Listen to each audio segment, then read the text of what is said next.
¿Qué tal? Buenas noches, señoras y señores. Bienvenidos a Sin Ruido de Fondo. Dentro de una semana se celebra la Semana de la Calidad en la Edificación que organiza el Colegio de Aparejadores, Arquitectos Técnicos e Ingenieros de la Edificación junto a la Comunidad Autónoma de la Región de Murcia y otros organismos y colegios profesionales. Es un asunto que puede interesar más de lo que parece, más allá del mero enunciado del evento, ¿no? Para ello, para hablar de este tema, hemos invitado al programa al presidente del Colegio de Aparejadores, Arquitectos Técnicos e Ingenieros de Edificación, que es Antonio Mármol. Señor Mármol, buenas noches. Muy buenas noches. En primer lugar, para situarnos, ¿qué es un arquitecto técnico? ¿Qué funciones tiene y en qué se diferencia del arquitecto? Bien, hay matices que nos hacen diferentes y además necesarios a las dos profesiones. En primer lugar, la arquitectura se ocupa más del diseño, es decir, todos los diseños de los edificios parten de un proyecto de arquitectura, y la arquitectura técnica se enfoca más en la ejecución, es decir, somos expertos en materiales y en el tratamiento que se ha de hacer de ellos para hacer una correcta y una buena ejecución que, bueno, pues que dé más calidad a las edificaciones y que, por lo tanto, su durabilidad y permanencia en el tiempo pues sea lo más largo posible. ¿En qué casos, por tanto, puede un ciudadano, puede o debe recurrir a un arquitecto técnico? Bueno, actualmente en edificación nueva, de acuerdo con la LOE, que es la Ley de Ordenación de la Edificación, es exigible tanto la intervención de un arquitecto como de un arquitecto técnico, por lo que decía, separando esas dos funciones que comentaba anteriormente. Sin embargo, hay otros aspectos en los que un arquitecto técnico puede desarrollar un trabajo de manera independiente directamente con el ciudadano. En estos casos, fundamentalmente, pues se trataría de hacer proyectos de reforma, por ejemplo, ciudadanos que quieren reformar su vivienda y quieren hacer una reforma interior de cuartos de baño, de cocina, una reforma, pues bueno, pues el arquitecto técnico en este caso está muy indicado porque le va a hacer un buen proyecto y sin ninguna duda le va a sacar muchísimo más rendimiento que si no utiliza o no interviene este profesional y por lo tanto, aparte de mejorar las posibilidades que tiene una reforma hecha por un profesional, pues sin ninguna duda la calidad de la ejecución, el control económico de esa ejecución para la empresa contratista con la que este ciudadano contrate estos servicios, el arquitecto técnico le va a dar un servicio y una garantía que no la va a tener si no utiliza sus servicios. Estaba pensando, lo digo en tono jocoso, si se llevan bien los dos colectivos, arquitectos técnicos y arquitectos. Lo pasa, por ejemplo, como los ingenieros técnicos y los ingenieros técnicos industriales, que hay a veces sus rencillas, no sé si... Sí, bien. Bueno, nosotros no tenemos ningún problema. Además, son dos profesiones que vienen trabajando conjuntamente desde hace muchísimo tiempo. Y las dos, cada uno sabe el espacio del otro profesional y además hace falta una buena colaboración, es decir, que si no hay un buen entendimiento entre los dos profesionales que tienen que intervenir, como decía, en obras de nueva construcción por ley, pues si no existe esa colaboración mutua, pues el perjudicado va a ser el edificio. Por lo tanto, el interés de las dos profesiones se antepone lo que es el interés general, el interés de que el edificio quede perfectamente construido y bien hecho, antes que, digamos, que ningún tipo de rencillas profesionales. Pero actualmente, en la actualidad, además, tenemos una excelente relación con arquitectos. Que no hay pelusilla. No, en absoluto. Cuando uno solicita los servicios de un arquitecto técnico, ¿debe ser un profesional colegiado o la colegiación no es imprescindible para ejercer? Oriéntanos un poco. La colegiación es obligatoria para el ejercicio profesional, por una razón, porque el colegio profesional hay algunos matices que los ciudadanos entienden, que a veces piensan que el colegio profesional es para defender a los profesionales y, sin embargo, el colegio profesional como institución de derecho público que es, prevalece antes el derecho del ciudadano antes que el del profesional. Quiere decir que hay una comisión deontológica donde si el profesional no actúa bien, no actúa correctamente, se excede en sus pretensiones, los cobros, en el trato con el ciudadano puede acudir al colegio profesional para que exigir que ese trato sea adecuado y correcto. Por lo tanto, aparte de que es mejor, que es obligatorio que el profesional esté colegiado, sin ninguna duda para el ciudadano es una garantía requerir el trabajo a profesionales que estén colegiados. Es decir, un arquitecto técnico que esté colegiado, un ingeniero de edificación que esté colegiado, en primer lugar, la garantía es de que tiene una formación permanente, porque en el colegio continuamente estamos formando y actualizando los conocimientos. En segundo lugar, o casi en primer lugar, nuestros arquitectos técnicos colegiados tienen un seguro de responsabilidad civil.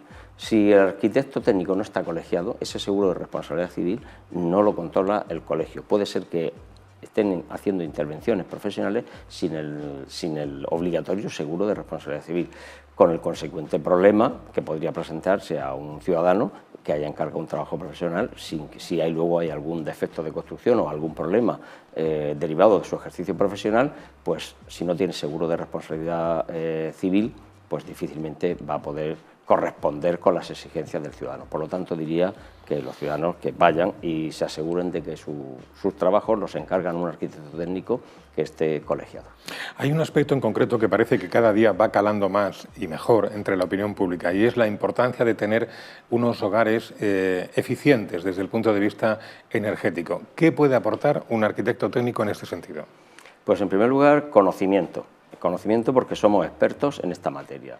Y ante una situación de un ciudadano que quiere hacer una reforma de una vivienda, pues indudablemente, ya que se va a hacer la reforma, lo que hay que hacer es hacerla lo mejor posible. Porque la inversión que vaya a hacer en esa reforma, en un plazo de 5 años, si está bien hecha, puede reducir lo que es con la amortización de facturas de energía, puede reducirla hasta un 50% de la inversión. Es decir, que un ciudadano que haga una reforma, cambie sus ventanas, mejore el aislamiento de sus fachadas y lo haga de manera correcta, adecuadamente, con un profesional que sepa lo que se está haciendo, la inversión que está haciendo en un plazo de 5 años puede ver reducida la inversión casi al 50% de un edificio que no esté aislado, que hay muchísimo en la región de Murcia, muchísimo, a un edificio que esté muy bien aislado y por lo tanto que cumpla con las exigencias de la eficiencia energética. O sea que tiene una amortización relativamente rápida. Rápida, efectivamente. Dentro de unos días, creo que son los primeros días de abril, se va a celebrar la edición de este año de la Semana de la Calidad en la Edificación, que organiza el colegio que usted preside, y la Comunidad Autónoma y otros colegios profesionales. ¿En qué consiste esa semana? Esta semana pretende ser un escaparate para el ciudadano de a pie y para el resto de los profesionales del sector, donde se pueda visualizar las cosas cuando están bien hechas y cuando están mal hechas, y se pueda visualizar también qué cosas puede hacer el colectivo por los ciudadanos precisamente para esta mejora de la eficiencia energética, para mejorar la calidad de sus edificaciones en cuanto a durabilidad, para mejorar la accesibilidad. Es decir, que es un lugar donde el ciudadano va a tener unos stands donde va a poder ver cómo funciona una cámara termográfica, que es uno de los elementos que se utilizan para saber, conocer qué nivel de eficiencia energética tiene el edificio antes de intervenirlo y cómo queda después de la intervención. Van a poder ver cómo la resistencia de las probetas de hormigón en unos vídeos, van a poder ver cómo funciona una cámara endoscópica para poder meternos por determinados sitios en las edificaciones y hacer un diagnóstico muy bueno antes de intervenir y que se ajuste realmente a lo que necesita esa vivienda o ese edificio. Es decir, eso se trata un poco de poner un escaparate para el ciudadano de lo que hace un arquitecto técnico, de lo que hacemos los técnicos y lo que podemos hacer para mejorar su calidad de vida y la eficiencia de sus viviendas. Y además, periódicamente también entregan ustedes, creo que es cada 2 años, los premios de la calidad. ¿Qué es lo que valoran, qué es lo que premian en ese certamen? Los premios están divididos en 6 categorías que recogen desde rehabilitaciones, nuevas edificaciones, que cumplan unos requisitos, accesibilidad, eficiencia energética. Es decir, lo que se trata es de premiar a los agentes que intervienen en esas edificaciones que han demostrado en el paso del tiempo, cumpliendo las bases, que son 5 años desde su última rehabilitación o 15 años desde su construcción, y que se mantienen en un estado, digamos, muy bueno de conservación. ¿Por qué? Porque la calidad de esas edificaciones en su inicio fue muy buena y cuando se hacen bien las cosas, pues duran. Los premios van dirigidos a premiar tanto el proyecto que hace el arquitecto, la intervención de la ejecución que hace el arquitecto técnico, se premia también la labor de la comunidad de propietarios, que tiene un papel fundamental en el mantenimiento de las edificaciones, y se premia también a los administradores de fincas, porque en las intervenciones en edificios privados que luego cumplen con los requisitos de las bases para ser premiables, pues también hacen su papel de hacer posible que esas intervenciones en los edificios se hagan mediante la intervención de profesionales que estén cualificados. Por lo tanto, se premia, digamos, a todo, al constructor, arquitecto técnico, a todos los agentes que han intervenido en una edificación, pues un poco para dar a entender que las cosas, cuando se hacen bien hechas, en el concurso de la intervención de todos los profesionales que participan en una edificación, pues el resultado siempre es muy bueno. Ha mencionado usted, entre otras cosas, el tema de la accesibilidad. Basta un simple ejercicio de observación para comprobar que hemos avanzado muchísimo, afortunadamente. Y en este mismo ejercicio de observación también se encuentra uno todavía con cada aberración por ahí que dicen, ¿cómo es posible que a estas alturas del mundo en el que estamos aún no se hayan tomado medidas? ¿Cómo estamos en materia de accesibilidad y qué nos queda por hacer? Bueno, hemos mejorado muchísimo, como bien dice, ¿no? Sin embargo, queda mucho por hacer. Es decir, hemos mejorado mucho y además hay situaciones en las que son muy perceptibles para los ciudadanos, que son aquellas rampas que hemos visto por las ciudades, como las aceras, se hacían aquellas rampitas, que yo recuerdo un comentario que hacía un señor, un promotor que tenía, yo no sé, parece que todos seamos discapacitados porque están llenando esto de rampas. No, bueno, el que no es discapacitado no nota la ausencia de la rampa, pero efectivamente el que tiene una discapacidad, naturalmente, cuando pone una rampa, dice, uy, qué bien, ¿no? Pero lejos de esa visión que en general la ciudadanía tiene de relacionar la discapacidad con esas rampas o rampas de acceso a los edificios, la accesibilidad va mucho más allá. Es decir, la accesibilidad universal va muchísimo más allá de eso. Se trata de una accesibilidad que permita a todos los discapacitados, sea la discapacidad sea cual fuere, que puede ser visual, auditiva, de movilidad, etcétera, etcétera, que cuando llegue a un edificio, cuando llegue a un comercio, cuando llegue a un restaurante, cuando llegue a un bar, que no se encuentre ninguna barrera, pero ninguna barrera ya no solamente del escalón que todos conocemos, sino ninguna barrera que pueda, mediante braille, si no carece de visión, pueda identificar, si va en una silla de ruedas, que pueda acceder a la botonera de los ascensores, de los videoporteros de las viviendas. Es decir, que hay una visión actualmente muchísimo más global de lo que es la accesibilidad, e incluso, bueno, vosotros en televisión, en muchísimos programas sacáis, ¿no?, el lenguaje de signos, porque también hay muchas personas que son sordas y si no, no se enterarían, con lo cual, es decir, que es algo que ya está calando en la sociedad y todos, lejos de aquella que comentas esa anécdota, ¿no?, que parece que todos somos discapacitados, todos hemos entendido ya que efectivamente permitir la oportunidad a todos los ciudadanos, estén o no discapacitados, pues creo que es una obligación y un derecho y una obligación del resto de la sociedad para con ellos. Es que esas son las cosas que hacen que una ciudad sea una gran ciudad y haya estado de bienestar. Aparte de que tengamos avenidas muy anchas con 4 carriles y unos jardines muy bonitos, que también, ¿no? Sí, pero claro, lo que da calidad de vida en una ciudad es ese tipo de cosas también, claro, efectivamente. Y en materia de rehabilitación de edificios, ¿cree usted que existen suficientes líneas de ayudas públicas? ¿Son suficientemente conocidas? ¿Es fácil acceder a ellas? ¿Qué opinión tiene al respecto? Bueno, hemos avanzado mucho en los programas que hemos venido viendo que han sacado la comunidad autónoma. Del primero a este último de este año hay mucha diferencia. También es verdad que los colegios profesionales, tanto el de arquitectos como el de arquitectos técnicos, hemos instado, ¿no?, a la Consejería de Fomento a que las líneas de ayuda las abriera, porque veíamos que si no se quedaban, digamos, muy reducidas y no permitían el acceso a esas ayudas a la totalidad de la población. Aún queda mucho por hacer. Por ejemplo, una vivienda, usted vive en un piso de una comunidad de propietarios y usted quiere decir, bueno, yo quiero reformar mi vivienda. Bueno, pues las ventanas son blancas, pero son muy malas, tienen un vidrio sencillo, yo quiero reformarla, yo quiero mejorar su eficiencia energética. Tendría que existir la posibilidad de que esa persona, de manera, sin tener en cuenta el resto de la comunidad del edificio, que pudiera solicitar la ayuda a la consejería y que se le otorgase. Eso actualmente no puede hacerse. Tiene que ser todo el edificio. Entonces, ¿qué ocurre? O puede hacerse a través de otro mecanismo que es muy complicado. Lo lógico sería, y que es otra de las peticiones que estamos poniendo ahora sobre la mesa para el siguiente programa, es que cualquier ciudadano que quiera mejorar, por ejemplo, su eficiencia energética y además para cumplir con el objetivo 20-20-20 que marcó la Ley 8/2013, ¿no?, de reducir las emisiones, reducir el consumo, etcétera, etcétera, para el año 20, y estamos a un año ya y apenas, y se ha hecho muy poquito, sería la posibilidad de que los ciudadanos pudieran solicitar ayudas para cambiar ventanas, mejorar el aislamiento de su perímetro, de su fachada, con lo cual eso llevaría consigo una cadena reactiva, porque un vecino diría, uy, este vecino ha puesto las ventanas y funciona muy bien, ha puesto un sistema de vidrio magnífico, su factura de luz ha bajado y cuando entra en su vivienda, jolines, qué confort, qué bien se está ahí, ¿no? Eso desencadenaría que otros vecinos lo empezaran a hacer y entre todos pues se pudiese avanzar en ese sentido. Pero en cualquier caso las ayudas se pueden solicitar a la consejería. Ahora mismo está cerrado el plazo, está a punto de abrirse, esperemos que para el verano, para el año próximo, y todas las ayudas no son complicadas. Yo mi recomendación es que acudan a un arquitecto técnico, al Colegio de Aparejadores y Arquitectos Técnicos. Si no tienen contacto con nadie, les van a decir un listado de personas para que puedan contactar, que les va a facilitar toda la documentación necesaria para solicitar esas ayudas y que les va a facilitar en definitiva el acceso a las ayudas que da la comunidad.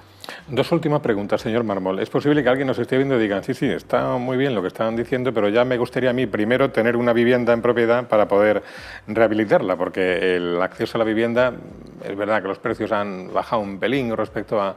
pero sigue siendo algo difícil, un mercado difícil de acceder para la mayor parte de las economías, ¿no? ¿Sería posible volver a construir algún día bajo el amparo de la protección oficial, como ocurrió hace años? ¿O eso es una utopía? Me agrada muchísimo que me haga esta pregunta, porque es un tema que además hemos en diversas reuniones, tanto con el Partido Socialista como con el Partido Popular, en las que nos han llamado, en las que ellos convocan para los colegios profesionales, con el ánimo no de politizar en absoluto al colegio profesional, sino con el ánimo de conocer un poco el pulso y las impresiones de los colegios.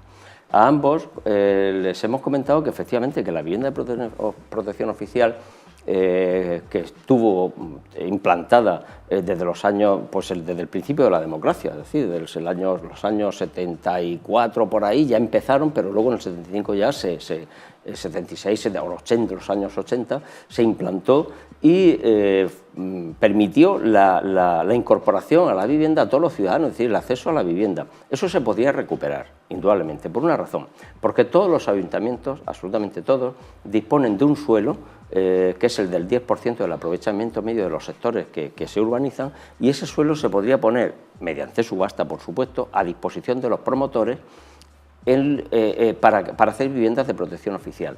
El requisito sería limitar el precio de venta, es decir, oye usted, señor promotor, el suelo le va a costar muy baratito, subaste usted, pero sabiendo que tiene un límite de precio de venta. Eso permitiría reducir considerablemente el coste, porque la repercusión del terreno prácticamente casi la eliminaríamos. Y eso podría permitir en la actualidad el acceso a muchísima gente que tiene un nivel económico más reducido. Todos sabemos los salarios que tienen nuestros jóvenes de hoy, que para hacer una vivienda les cuesta muchísimo, y eso sería una magnífica solución, recuperar esos programas que además funcionaron de maravilla y que permitieron que prácticamente el 90% de la población de española pudiese tener ese acceso a la vivienda. Y una última cuestión sobre algo muy llamativo. Todos sabemos que estamos en una zona, en la región de Murcia, se asienta sobre una zona de actividad sísmica, leve afortunadamente la mayor parte de las veces, pero nunca se sabe cuándo puede haber un temblor que nos sorprenda a todos. Son, en líneas generales, claro, ¿son seguras en general nuestras edificaciones aquí en la región ante los movimientos sísmicos? Sí, bueno, la norma sísmica ha evolucionado mucho desde los años 70 hasta nuestros días en cuanto a las exigencias, ¿no? El terremoto de Lorca, por ejemplo, de 2011, en el que participé activamente en la situación de la emergencia, ese motivó también una modificación de esta reglamentación.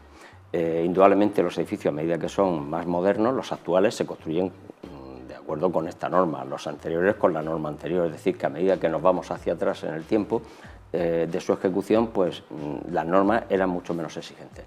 Pero como experiencia de Lorca, que fue un terremoto además muy fuerte, porque para que los ciudadanos que escuchan entiendan, la aceleración sísmica, que es un factor muy importante en el comportamiento de los edificios, estaba prevista en aquel momento en la norma en 0,12 máxima metros segundo cuadrado. Sin embargo, alcanzó 0,36 metros segundo cuadrado, es decir, fue 3 veces mayor la aceleración. Y pese a ello, los edificios de Lorca, construidos con la anterior reglamentación, y muchos de ellos con la anterior y la anterior, se comportaron magníficamente. De hecho, los colapsos que hubieron de edificios fueron muy poquitos. Fue uno en el principio, luego otros ha habido que demoler otros tantos, pero lo que exige la norma es que el edificio resista para que los ciudadanos puedan salir.